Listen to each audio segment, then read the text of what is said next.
All right, let's dive in. Today, we're going to tackle the UK education system, which, let's be honest, can be pretty confusing. We're going to walk you through a student's entire journey, from their very first day of school right up to applying for university. We'll make sense of it all, one step at a time. Look, you've heard the big names, right? Oxford, Cambridge, Eton. They're famous all over the world. But the actual path to get to places like that is filled with all this jargon. What on earth are GCSEs? And how are they different from A-levels? Well, that's exactly what we're here to break down. Okay, so here's the first thing you absolutely need to know. In the UK, a student's entire education happens on one of two completely separate tracks. You've got state schools, which are funded by the government, and then you have independent schools, what most people would call private, fee-paying schools. And this is really interesting. You hear a ton about those famous independent schools, but they only educate about 7% of students. Get this, the vast, vast majority, we're talking 93% of all students in the UK, are in the state system. That's a really important piece of context to keep in mind as we go. Okay, so let's start our journey. We're going right back to the beginning, to the very foundation of it all, the primary school years. This is for kids from about age 4 all the way up to 11. So, if you look at the whole roadmap, it's really broken down into 3 big chunks. It all kicks off with primary school. Then you move into the really critical secondary years.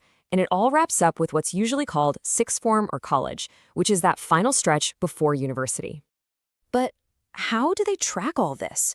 How do they know kids are on the right path? Well, the whole curriculum is built around something called key stages. The easiest way to think about them is like checkpoints. They set out what kids should be learning and when, and there are little assessments along the way to measure progress.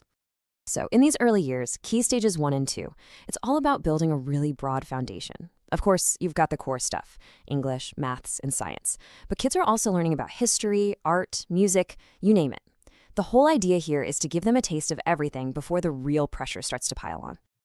All right, now we're moving on, and this is where things get really serious.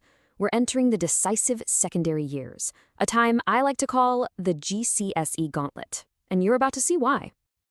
So when a student hits 11, they head off to secondary school, and pretty much from day one, everything they do for the next 5 years is basically a countdown, all leading up to one single massive set of exams. And that big finish line, those are the GCSEs. They're taken when students are around 16, and they mark the end of compulsory education. And let me be clear, these grades are a huge deal. They literally dictate what you can and what you can't do next. And to give you an idea of just how intense this is, students are studying for and taking final exams in something like 9, 10, sometimes even 12 different subjects, all at once. It's this incredibly broad, high-pressure period that it all builds up to. So why all the pressure? Why are they so important? Honestly, the best analogy is a passport. Your GCSE results are the passport, and your grades are the visa stamps you need to get to your next destination, whether that's more academic study, training, or a job. Good grades open those doors. Weaker ones can definitely close them. Okay, so let's say our student got their passport stamped with good GCSEs. Now they head into the last leg of their school journey before university. And these 2 years are all about 2 things, specialization and choice. And this stage is all about one thing, A-levels. Now, unlike the super broad study of GCSEs, A-levels are deep dives. They are incredibly specialized.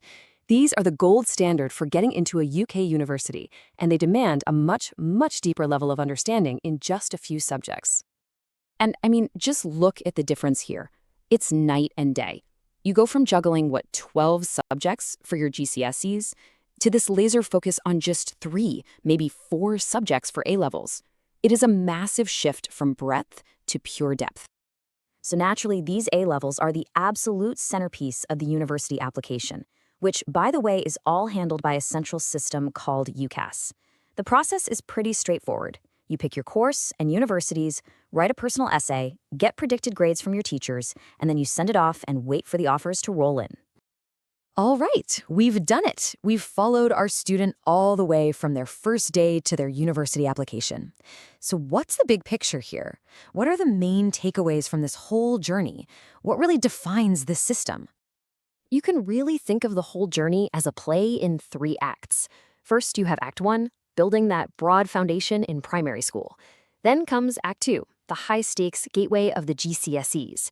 And it all culminates in Act 3, the intense, focused specialization of A-levels. Yeah, this quote just nails it, doesn't it? It gets right to the heart of the system. Think about it. At 16, you're forced to make these massive choices. Drop in subjects you might love, but will probably never, ever study again. It's a huge turning point. And that really brings us to the fundamental question at the heart of this whole system. Is this a good thing? Does this early focus create these incredible, world-leading experts because they've specialized so young? Or does it just end up narrowing a student's horizons way